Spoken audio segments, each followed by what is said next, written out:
กะนี่แหละพี่น้องกันเนาะ FC เพิ่นกะคอมเมนต์เข้ามาลาอยู่เนาะอย่าทิมอย่าป้าน้องป๊อปเด้อว่าซั่นโดยบ่ที่บ่ได้ทิมบ่ได้ป้าเด้อพี่น้องเด้อเนาะก็ยังติดตามน้องเพิ่นอยู่คือเก่าโดยเนาะก็ถึกสิว่าจังใดเนาะโดยผู้ใหญ่ใจบุญกะทะเลนเข้ามาซอยเรือทั้งน้องเพิ่นนะพี่น้องเนาะเฮาก็เข้ามาตลอดอยู่บ่ได้ทิมบ่ได้ปะเนาะแต่ละคลิปแต่ละมื้อก็ต้องมีคลิปน้องเพิ่นนำเนาะสลับปรับเปลี่ยนกันกับทีมงานเราก็ได้โดยอยากให้ทั้งผู้ใหญ่เพิ่นแนมเห็นเนาะเพราะว่ามีคนก็มาทวงไลน์อยู่เพราะว่าโทรศัพท์โฮมเพลย์แล้ววันนี้เป็นยังคือออนได้เมื่อคืนนี้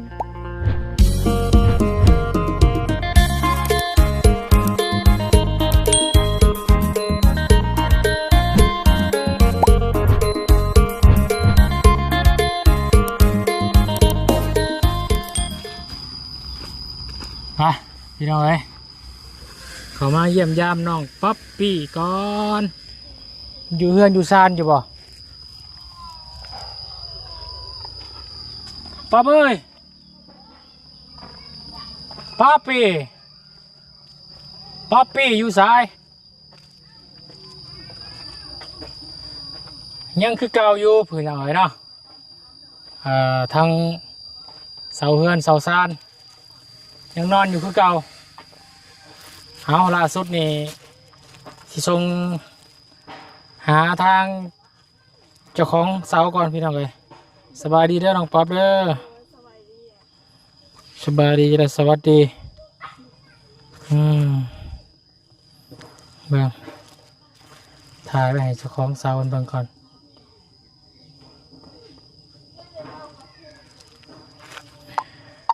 โดยอ้ายสบายดีโดยก็ว่าสิส่งหาอ้ายตั้งแต่เมื่อวานแต่ว่าก็เวียกหลายก็เลยลืมว่าสิก่อนสิโอนเงินนะเฮาจะมีขอตกลงกับเจ้าก่อนอยากให้เจ้าเปลี่ยนเสาให้เฮาได้บ่เสาตัวนี้หั่นนะมันแมงที่ทั้งอ้ายเพิ่นแก้มาเมื่อนั้นน่ะมันเป็น2เสาว่าจะมาเปลี่ยนแต่ว่ามันเป็นอีกเสาหนึ่งน้องเพิ่นว่ามันเป็นเสาที่มันเสามันไม้มันอ่อนหั่นนะเพิ่นเลยบ่เอานะพอดีตัวนั้นคอยขึ้นมาน้ำบ่ทันบ่ให้เจ้าเปลี่ยนมาให้น้องแน่ในบ่บาดเจ้ามาส่งไม้48ที่ว่าหมู่เขาสั่งไว้นำหั่นนะแล้วเฮาสิโอนให้เจ้า8เสาก่อนหั่นนะเนาะโอนให้เจ้า8เสาก่อนจำนวนเงิน6848 4 ล้าน 8 แสนแล้วก็ให้เจ้าโอนเอาไว้ให้เจ้ามาส่งมาเปลี่ยนเสาให้เนี่ยตัวนี้นะเขาจะโอนทีเดียวให้นะ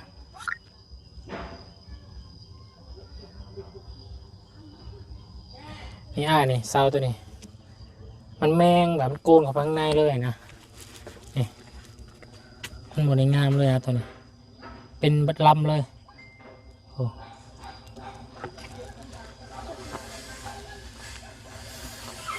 พี่น้อยเนาะผมก็มาเบิ่งเสาเนาะเราว่าจะโอนจ่ายเงินให้อ้ายเพื่อนนี่ตัวนี้มันแมงมาเลยอะไรพี่น้องจะหอดปุ๊บเพราะว่าบอดี้นี่สั่งใหม่น้ำอ้ายวันนี้อยู่ใหม่48เนาะแต่ว่ามันกับหมูคักในเสาหนึ่งนะจะให้มาเปลี่ยนให้ฉันน่าก็จะให้มันได้เสางามให้น้องคนนี้ได้พี่น้องเลย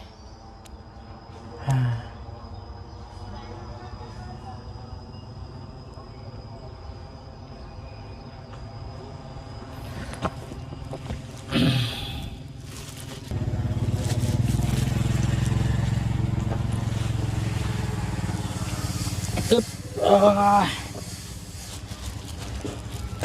อาก่อนอื่นเลยพี่น้องเด้อทางบุญสารวัตร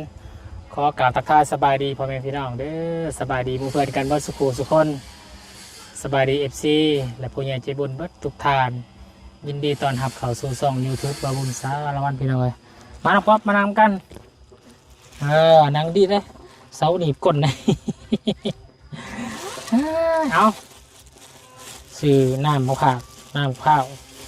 อากาศนมเย็นๆอากาศมันร้อนโอเค เป็นยังไง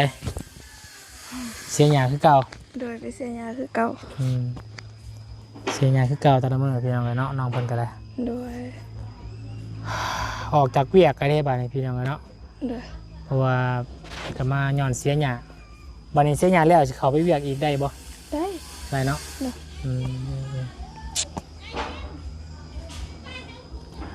ก็นี่แหละพี่น้องเนาะ FC เพิ่นก็คอมเมนต์เข้ามาหลายอยู่เนาะ โดย อย่าทิ่มอย่าป้าน้องป๊อปเด้อว่าซั่น โดย บ่ที่บ่ได้ทิ่มบ่ได้ป้าเด้อพี่น้องเด้อเนาะก็ยังติดตามน้องเพิ่นอยู่คือเก่า โดย เนาะก็จะว่าจังใดเนาะ โดย ผู้ใหญ่ใจบุญก็ทะเลเห็นเขามาซอยเรือทั้งน้องเพิ่นนะพี่น้องเอ้ย โด เนาะ ย เฮาก็เข้ามาตลอดอยู่บ่ได้ทิ่มบ่ได้ปะเนาะ โดย แต่ละคลิปแต่ละมื้อก็ต้องมีคลิปน้องเพิ่นนํ โดย เนาะสลับปรับเปลี่ยนกันกับทีมงานเราก็ได้ โดย เพื่อจะให้ทั้งผู้ใหญ่เพิ่นแนมเห็นเนาะ เพราะว่ามีคนก็มาทวงไลน์อยู่เพราะว่าโทรศัพท์โฮมเพย์แล้ววันนี้เป็นยังคือออนได้เมื่อคืนนี้นะ บ่ โดยเพราะว่าเขาลินโทรศัพท์ของ โทรศัพท์ไป โทรศัพท์ของลูกของน้าบ่าว อ๋อ ยืมเพิ่นมาขอลินซื้อ อ๋อโทรศัพท์เพย์เป็นยัง เป็นยังไงนี่โอ้ ๆมันมัว ขี้ลายใช่ไหมกล้องน้องมันคอยได้พี่น้องเลย เพราะคอยขี้ลายกันพี่น้องเลยรุ่นใดเนาะ หูคือกัน โทรศัพท์เพย์เนาะ เด้อ ของน้องป๊อปเล่นบ่ได้เลยยืมของร้าน แม่ หามาเล่นเขาเฟซเนาะตอบคอมเมนต์หรือว่าตอบแชท FC โดย ที่เปิดทักมาพี่น้องเลยเนาะ โดย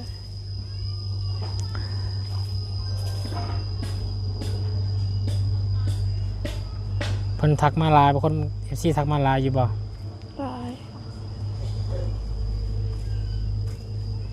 ถือว่าลายพอสมควรให้แล้วมีคนมาขอนำแต่ว่าอัพโหลดได้เพราะว่าโทรศัพท์ประเพแล้วเด้ สิโอนให้8เสา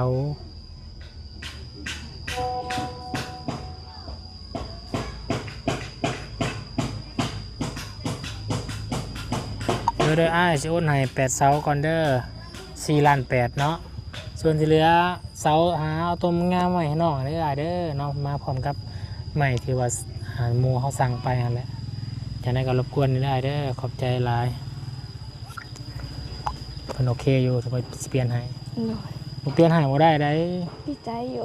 ดีใจบ่ โดยดีใจ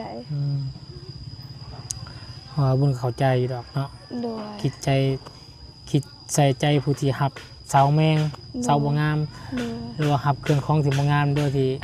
เอาเสียเงินไปแล้วมันก็บ่คักพี่น้อง โดย บ่คักในใจ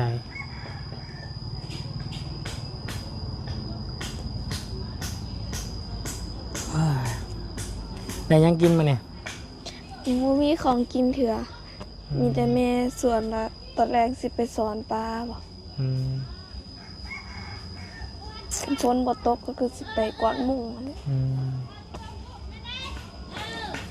นี่แหละพี่น้องดินก็แจบเบ่ล่ะเนอกปรับดินปรับนอนแจบเบ่ล่ะ แม่น เสาก็มาพร้อมแหละเนาะยังแต่ขาดงบ โดยแม่ไปก่อนแล้ว ไปแล้วบ่หามาเพื่อนเด้อ กวดหมูกวดกุ้งเนาะ โดย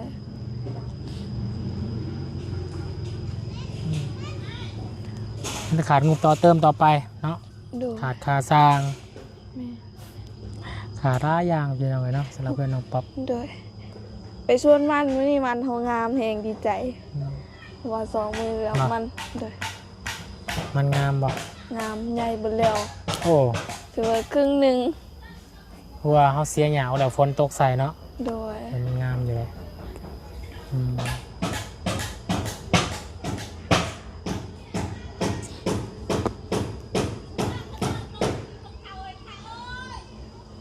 ไอ้มาแต่เฮือนน้องใจดีบ่ แม่มันเพื่อนน้องใจดี โดย ไปเบิ่งสร้างเพิ่นมุงหลังคาแล้วล่ะ โดย มุงหลังคาแล้วก็เบิ่งกับมันเทพื้น โดย ตัวไว้อยู่เพื่อนน้องใจดีกะ โดย พอสร้างมันก็มาซอยกัน โดย เพราะว่างบมันมีเบิดอยู่เนาะมันดูบ่ซ่าแล้ว แม่น เพื่อนน้องงบยังก็บ่มียังสมบายคิดนำอยู่ โดย สิว่าจังไดพี่น้องเนาะ โดย บ่ว่ากันเนาะ โดย บ่ได้ก็บ่ว่ากันเนาะ โดยสิว่าเฮ็ดหยังบ่ได้ก็บ่เป็นหยังถือว่าเฮาก็ได้ดินแล้วดีใจแล้ว อืม โดยได้ดินแล้วก็มีเสาแล้วเฮามีเงินแล้วเฮาก็เฮ็ดเองได้เห็นบ่ นั่น ถือว่าครึ่งหนึงแล้ว อืม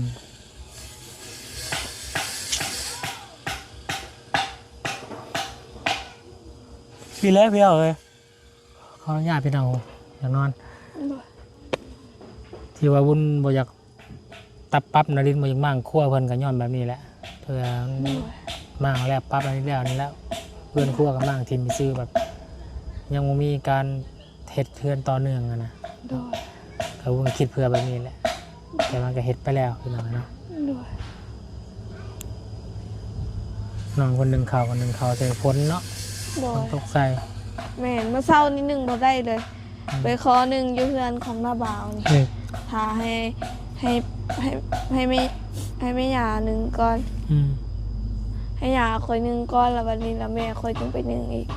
หน่อย เดี๋ยว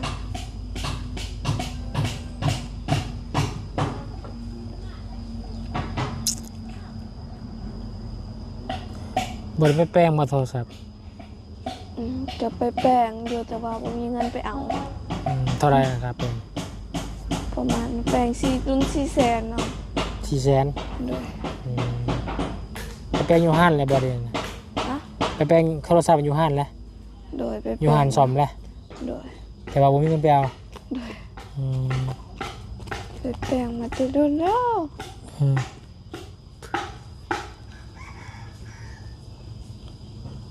400,000ก็ประมาณ500กว่าบาทเนาะ โดย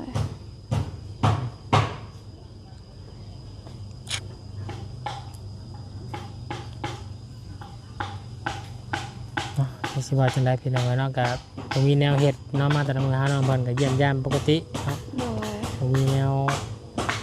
หรือว่ามีความคืบหน้าเนาะในการช่วยเหลือของน้องเพิ่น โดย ยังนิ่งอยู่พี่น้องเอ้ย โดย ยังนิ่งอยู่ตอนนี้อืม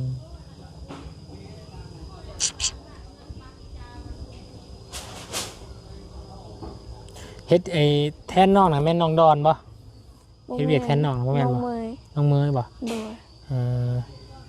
เอาวุ้นไปซื้อเด็กตะปูนให้สร้างอยู่หั่นจังน้องจะดีของสาวเดียว โดย น้องดอนบ่ซะบ่ได้เมื่อบ้านบ่ล่ะบ่แล้วว่า โดย เราติดต่อเราเคยสิว่า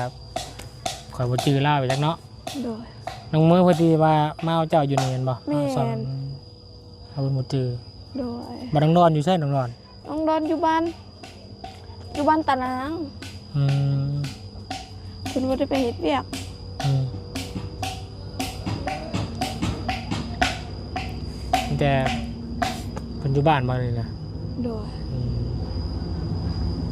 ไปวันนั้นไปกับเบาลี่เนาะ โดยไปกับเบาหลี เพื่อนน้องดอนนี่แคมทางเลยป่ะ แม่นอยู่แคมป์ทางเลย ฮอดตะนาง3แล้วก็เหือนเพิ่นเลย อืม เหือนเพิ่นสิเป็นแบบเฮามาแล้วสิเห็นเพื่อนเหือนเพิ่นเลยเหือนเพิ่นก่อน อืม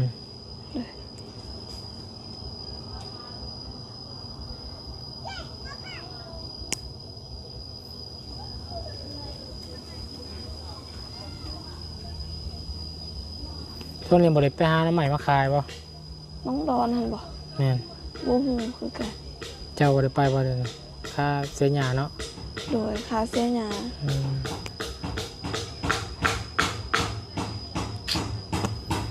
แต่น้องไม้ก็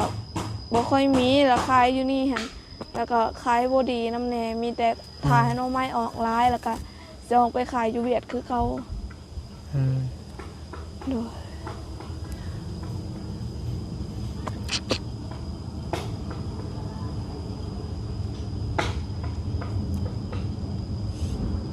เนาะประมาณนั้นแหละพี่น้องเลยเนาะมีแต่ โดย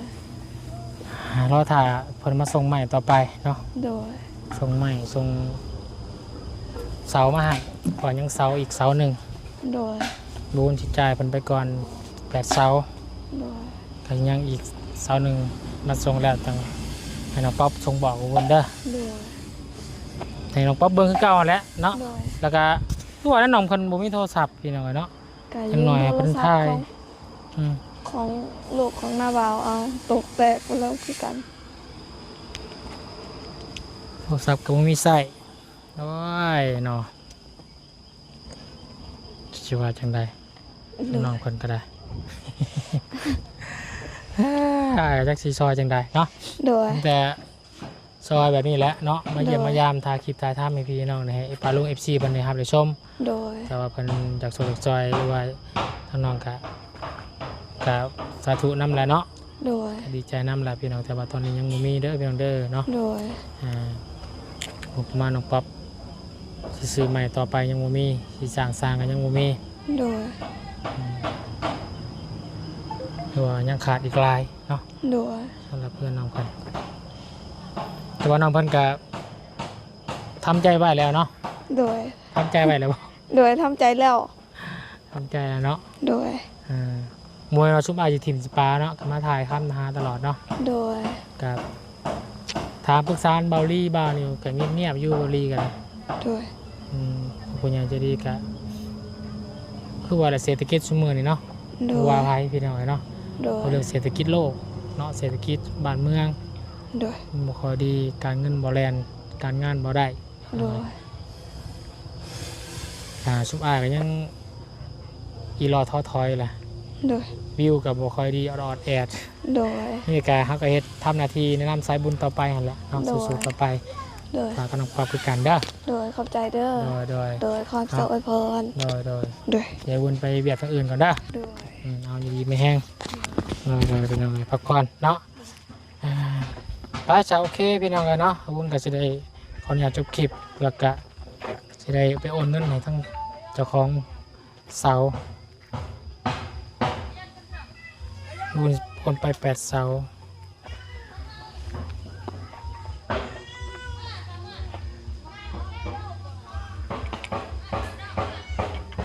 คนตอบมาโดยอยู่เป็นยังไงเนาะ